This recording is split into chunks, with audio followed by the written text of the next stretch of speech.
Let's fucking do this. Looks like fun. Ow, what the fuck? Why? You shut up! Are we not reviewing You forgot! anime? Is that You good forgot! enough? Yeah! You want me out of the house? No! What? You forgot! Oh my god. You forgot! Yeah!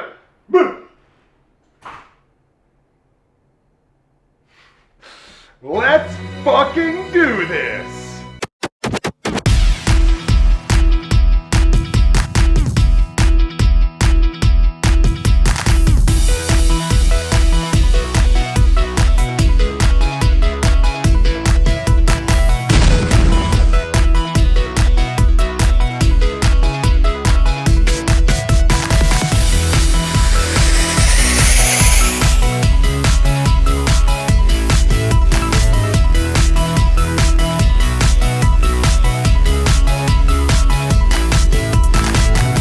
We have to go. It's time to save the world.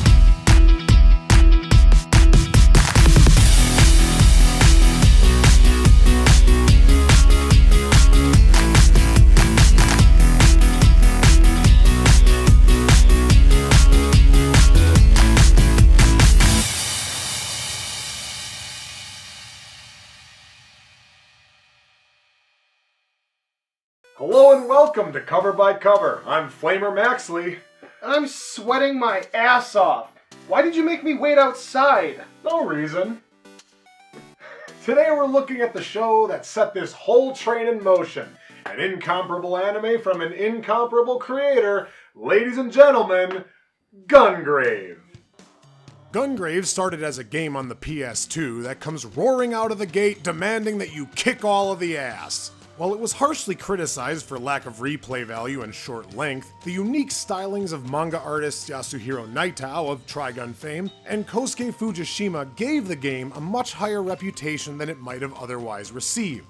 To capitalize on its commercial success, Madhouse snapped up the rights and signed famed Trigun writer Yosuke Kuroda to better fill out the scant story. Kuroda was tasked with taking a simplistic video game revenge plot and making it into something much more befitting a 26-episode anime. He stepped up to the task, and just a year later, Gungrave was on TV. How did Kuroda manage to flesh out a main character who never talked in the game? Does it pass the smell test? I don't smell anything at all. I don't trust it. This bit is terrible. Anyway, this segment is brought to you by the total lack of any sort of information about this anime's production process. Thanks, Internet. Well, anyway, I've been waiting 4 years now, and I'm getting just a little impatient. So, ladies and gentlemen... Oh, hey, by the way, I actually have to go pee, so do you think we could put things on hold for just a minute?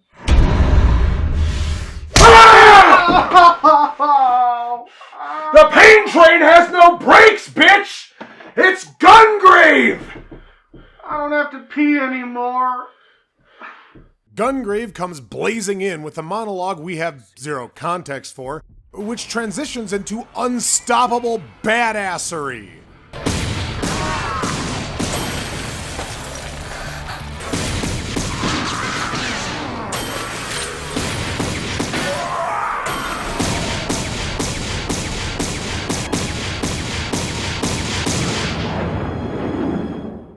Oh, come on! Can we do it, please?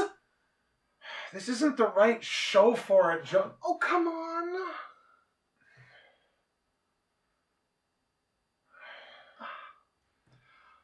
All right, fine.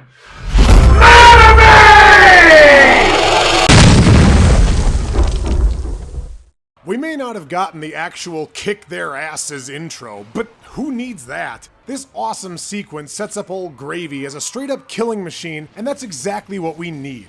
A silent, stoic protagonist who sits nude and does nothing while some old guy and a little girl exposit. Wait, what the hell is going on? This man is a little different. He's a rather extreme case. You're saying that he's not normal? Don't worry your pretty little head, young lady. You don't need to know too much about him. But that action scene was so awesome! Sorry. I have no choice. I'm taking it back.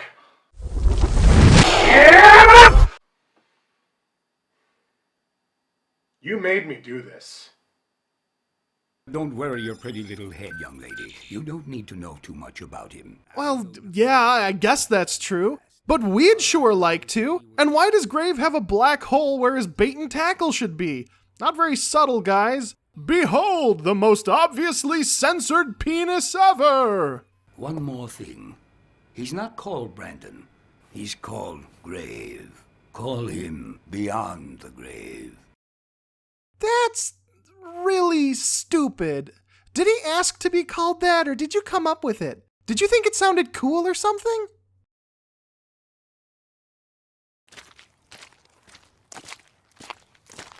Yeah, that's what I thought. Fucking edgelord. Sylvester Stallone naming conventions aside, BT I Grave... know you. You're an old friend of my mother's. My mother is not in this world anymore. She was killed. Okay, can you please stop? It was Harry McDowell. He's Millennium's boss. He's known as Bloody Harry. Could you maybe not? We don't know who any of these people are, and we won't meet them in a meaningful way until the next episode. But whatever. We cut to more poorly conceived character introductions.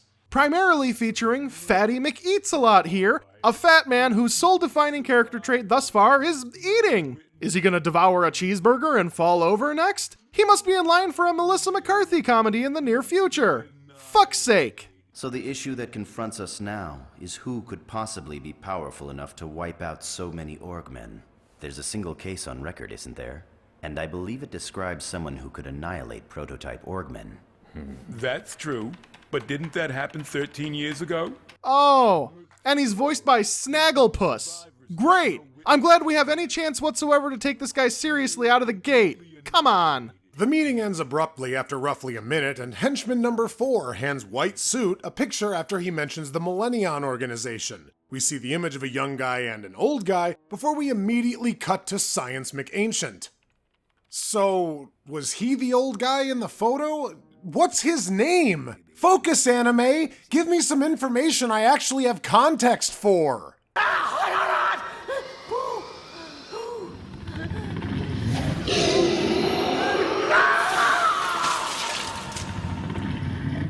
Wow, quite the non sequitur there. What did that have to do with anything? I mean, one thing. Just give me one thing that could have possibly been related to.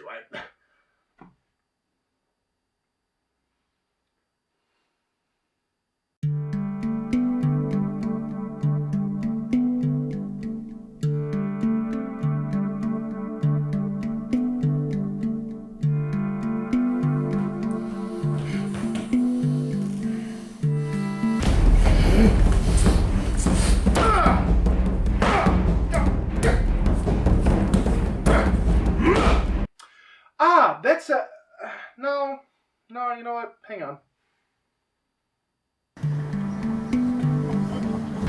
You son of a bitch! Oh, piece of shit!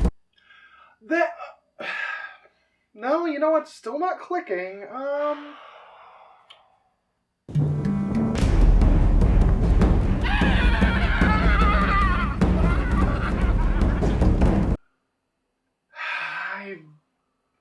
I got nothing.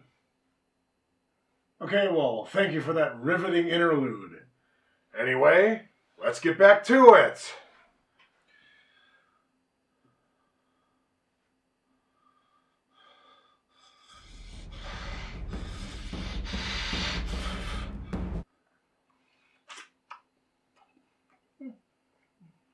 BTK has a panic attack, which leads him and Greyhair to a graveyard where they are attacked by thin men and whatever the fuck this thing is. Yeah, it was in the sewer too, but I mean, what the fuck is it?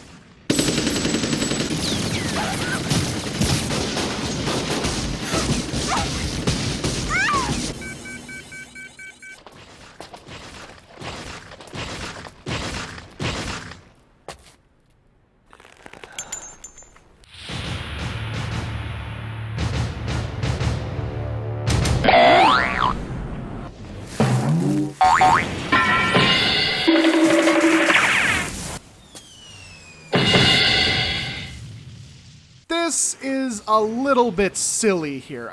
A fight in a bush? Come on, anime. More Hercules and less Kevin Sorbo. One of the Slim Jims goes all big McLarge huge, resulting in one final climactic battle.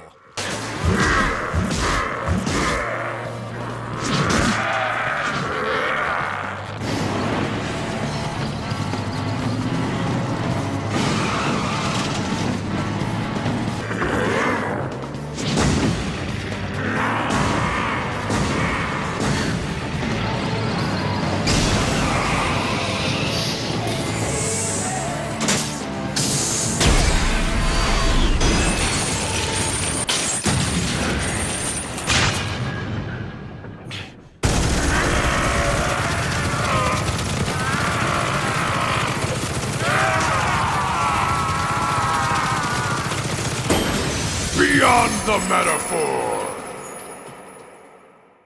And after who I can only assume is this bloody hairy donkey that the little girl was talking about, calls Grave Brandon, accuses Brandon of being a traitor, and vows to kill him again, the episode ends. Wow. Even with those two awesome, over-the-top, ridiculous action sequences, that sucked. What's the point of giving us all of this crazy exposition dump that we have no frame of reference for? I mean, we didn't even find out that Bloody Harry was the guy in the white suit until the very end of the episode, and we have no idea who any of his underlings are, so what was the point? I mean, I didn't care about any of those characters. I mean, Grave can be cool once in a while, but he's boring the rest of the time. Definitely not a great start. Well, on to episode 2. I mean, let's see if maybe they can pull their heads out of their asses. They do. Oh, it's a lot better. No! What are you doing? Stop! No! Bad will! Now this episode starts with a genuinely relevant narration from Harry, the same guy who narrated the beginning of the last episode. Humans are creatures of comparison, constantly deciding whether things are good or bad, or better or worse than other things, good or bad, right or wrong, not caring which is which. There was nothing out of the ordinary about being a criminal or a victim of a crime. It was an everyday, ordinary thing, and violence was just part of the daily routine. Things happened, and sudden death was just a fact of life. That's right. Back then, everything was ordinary. Not like today, where everybody thinks there's some kind of special snowflake. What a bunch of Nancy boys, am I right? At the risk of sounding impertinent, why did we even need that first episode at all? This opening minute does a far better job of setting up a story along with its tone, style, and themes than that 24 minutes of aimless meandering and bullet shitting. We have no better idea of who anyone is in relation to anyone else going into the second episode, so what was the point of any of that? What? It's not like I wrote it. Jeez. But you made me watch it! Why? That's the format, dude. I mean, it's also what I went through when I was watching it for the first time. I mean, come on, let's give them the authentic experience. I'm gonna authentically break my foot off in your ass! No, you won't. Let's keep going. The fuck are you doing? I'm breaking my foot off. Watch, here it comes. Hang on. I hate being so fat. I'm still doing it. The only purpose that first episode could serve is to verify that you're telling the authentic story of the series for fans of the video game. But whatever, the rest of us are still in the dark. Anyway, we see good old Brandon doing pull-ups while some thug kid threatens a homeless man with a gun for no reason. Okay? Just take a look at this! Huh? Hey, how did you get that? Scott was the one who told me where I could find it. First of all, it's a one-of-a-kind item and easily identifiable. You might as well wear a sign saying, "I'm a thief. Want to buy some stolen merchandise?" Hey! You got no business laughing at me, Jolas! Jolas? What an unfortunate situation. To be totally lacking in Joes. Oh. So this is what it feels like.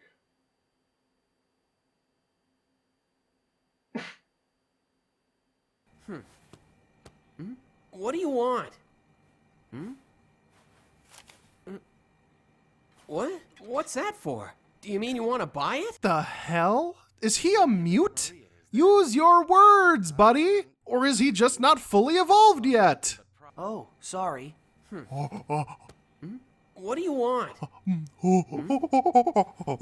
What? What's that for? Do you mean you want to buy it? Brandon realizes he got a raw deal, but before he can beat his chest in anger, the group leaves to knock some heads. Brandon's squeeze, a blonde love interest girl, sees the fight taking place and wants to stand by her man, but her much smarter uncle tells her that Brandon is bad news. There's also the bestiality aspect of it, but I guess that's a pretty taboo subject. We cut to the fight itself and see what happens when you literally fight a gorilla.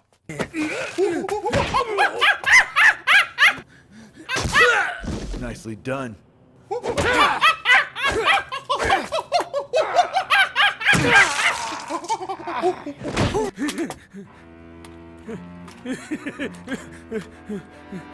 Hey, are you some kind of idiot? Or what?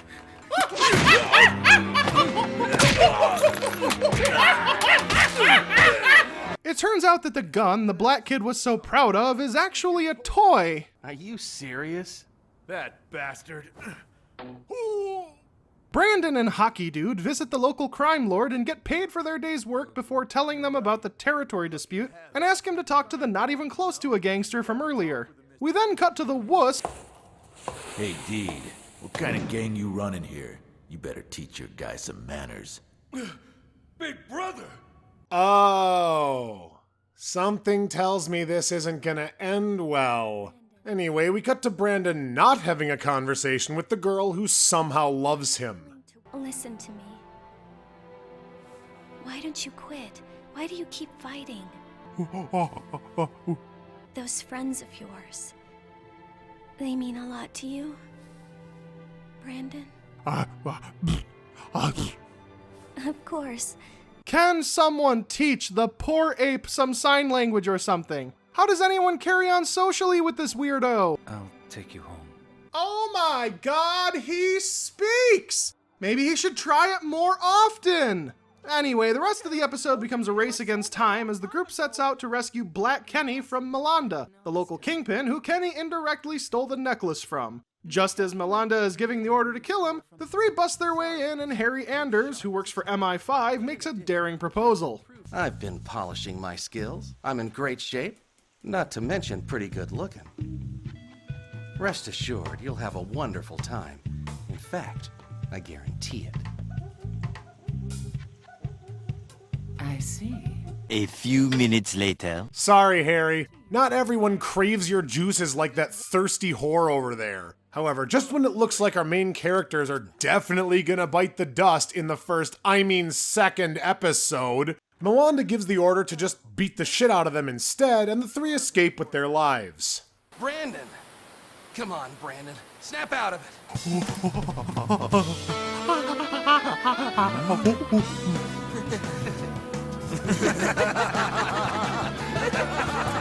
Hey, welcome back, you guys. Oh, well, I'm sure this is just fine. Ordinary. Everything was ordinary.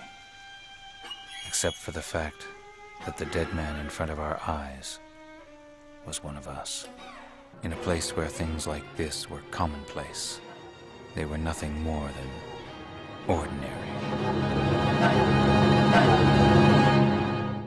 So, JT, with 2 episodes under our belt, what do you say? Well, I mean, if it was only after 1 episode, I definitely wouldn't, but after 2 episodes, I definitely would. Well, you fucking better! Yes, this show is a major part of why we created Cover by Cover in the first place. Sure, series like Planetes have since vindicated the format, but there is no better example of why judging an anime based on its first episode alone is, more often than not, very misguided. This second dose is fantastic and does a great job setting up the series. Brandon's cartoonishly stoic, far too silent type character might make some skeptical, but as you watch more of the show, you'll see that it's really the best way they could have portrayed him. However, I think I would have been better off not knowing that Harry eventually kills Brandon, or that Brandon gets brought back from the dead. I mean, if you're a fan of the game, you already know that happens, so that dud of a first episode doesn't have anything for you either. Overall though, definitely continue watching. This anime is extremely underrated and cannot be missed. My personal recommendation would be to just skip the first episode entirely. None of the exposition is unique, it's all stuff you'll find out later anyway, including the girl's backstory, which we eventually get in full. None of its foreshadowing pays off until the final act of the series, so by the time you get there, you'll probably forget it all anyway. You don't need to see Mick eats a lot like this because that's not who his character is for a long time, and when we don't meet the rest of these characters for just as long, there's no real point to them being there. Start here, with this awesome opening narration, this story of young thugs trying to make something of themselves, and this inciting event of their innocent friend Jolas being gunned down because of their actions. This is where the story actually begins, and it's where you should as well. Well, I think that's gonna do it for this week once again. Any last thoughts, JT? Yeah! Where the fuck's my pear? Great! I was right. This has been Cover by Cover. Once again, I'm Will Ryan. And I'm JT Kamp reminding you at home, remember to do something charitable this year and teach a monkey sign language, especially if it's one of your best friends. Agreed. Hey JT, wanna learn sign language? Yeah. Great, let's get started.